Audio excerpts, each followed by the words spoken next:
ఇక డీటెయిల్స్ చూస్తే టీడీపీ నేత తాడిపత్రి మున్సిపల్ చైర్మన్ జేసీ ప్రభాకర్ రెడ్డి సంచలన కామెంట్స్ చేశారు. ఒక్క రూపాయి కూడా ఆశించకుండా పనిచేశాం కాబట్టే తాడిపత్రి మున్సిపాలిటీ పరిధిలో అభివృద్ధి సాధ్యమైందని తెలిపారు.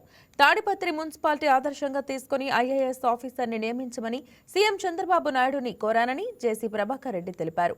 తాడిపత్రి మున్సిపాలిటీకి డ్రైనేజీ వాటర్తో సోలార్ విద్యుత్తో నెలకు 30 లక్షలు ఆదా అవుతుందని తెలిపారు. ఒక్క రూపాయి కూడా ఆశించకుండా పనిచేశామని, అందుకే తాడిపత్రి మున్సిపాలిటీ ఇంత అభివృద్ధిలో ఉందని చెప్పారు. తాడిపత్రి మున్సిపాలిటీకి సంబంధించి ఏ ఫైల్ ప్రభుత్వం వద్దకు వెళ్లినా సంతకంతో తిరిగి వస్తుందని అన్నారు.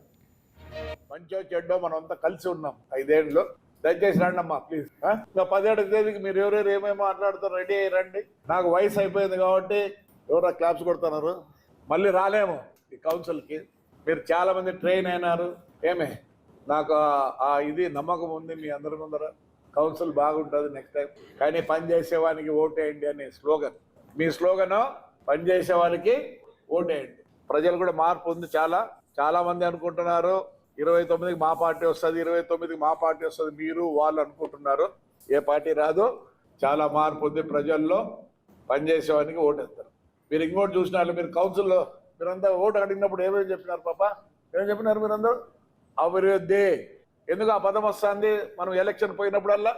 అంటే that is what the public needs. Public ఏం కావాలనుకుంటుంది? అభివృద్ధి. ప్రతి ఒక్కరి మేము అభివృద్ధి చేస్తామంట చెప్తున్నా. ప్రజలు అప్పుడు మాత్రం లేరు. వాళ్ళకి ఏం అవసరం లేదు. ఈ కాలంలో ప్రతి ఒక్కడు 100 రూపాయలు సంపాదించుకుంటున్నాడు. వాడికి కావాల్సిందే అభివృద్ధిని. వాడిని మనం మర్యాదగా చూసుకోవాల్సిందే. సో అభివృద్ధిని చూసి ఓటేస్తారు అనే నమ్మకం నాకు చాలా ఉంది. చూస్తున్నా నేను. మీకు తెలుసో లేదో లోక్సభలో కూడా ఏమైపోయింది. లోక్సభలో చూస్తున్నారు ఎట్లా మాట్లాడుతున్నారో. మన అమిత్ షా హోమ్ మినిస్టర్ని ఏం మాట్లాడుతున్నారు? లేడీస్ 63 మంది లేడీస్ చోప్ బైట్ president prime minister of India is not able to come. ఈ రోజు కూడా రాహుల్ గాంధీ చెప్తున్నాడు భయపడుతూ రావాలంటే కౌన్సిల్. నేను రానట్లు. నేను కూడా భయపడి ఎప్పుడు రాను. నేను భయపడి రాలేదు కాదు. మీరు ఇక్కడ ట్రైన్ ఇవ్వాలని ట్రైనింగ్ ఇచ్చుకుంటా వస్తుంది. సో ఇంకో స్కీమ్ స్టార్ట్ చేస్తున్నా. సార్ చెప్పినట్టుంది ఇప్పుడే లేడీస్ కోసం